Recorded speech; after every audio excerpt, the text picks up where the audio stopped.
Turalı! Turalı! Bekletsene be oğlum! Turalı!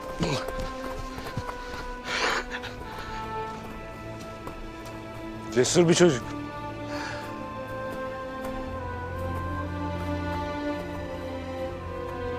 Tıpkı sizin gibi.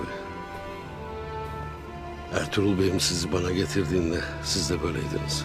Onun kadar vahşi, onun kadar cesur. Bir o kadar da baş belası. Tuğtekin de Gündoğdu da beylerle konuşur. Senle görüşmemeleri garip değil mi? Ne konuştukları malum. Benim inancımın değişmeyeceğini biliyorlar. Şimdi ikisi bir olup beyimizin başını yiyecekler.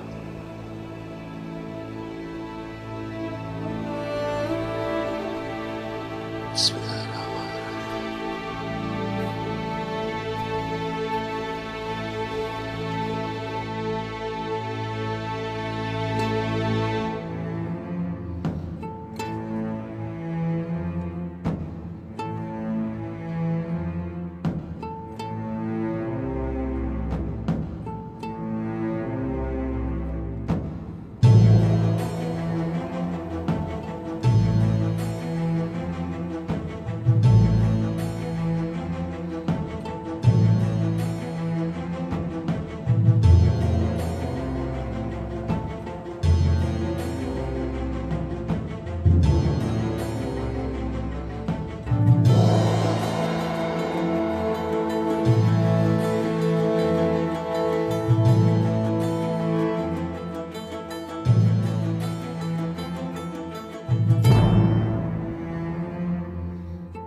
Gökçe maharetli kız.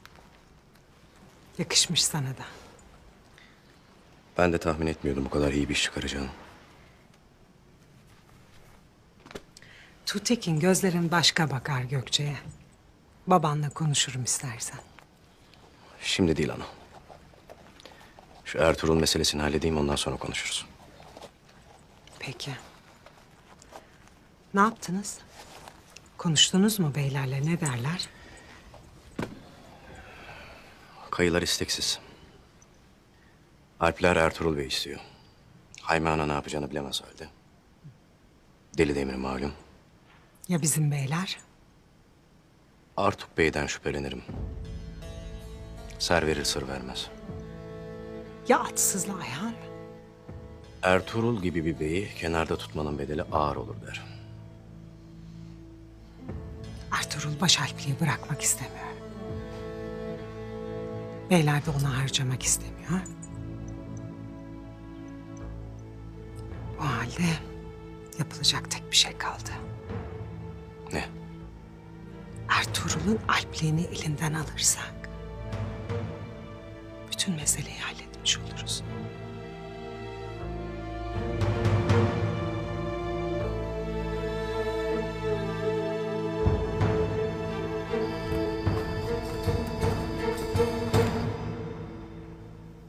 Noyan'ı öldürmeden durmayacak ana.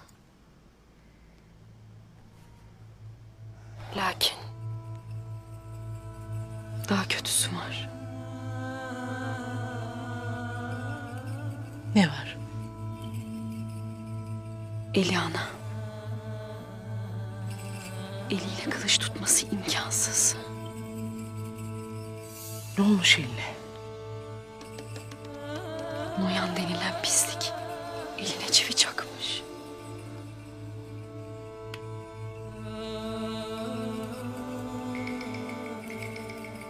Aman Allah'ım.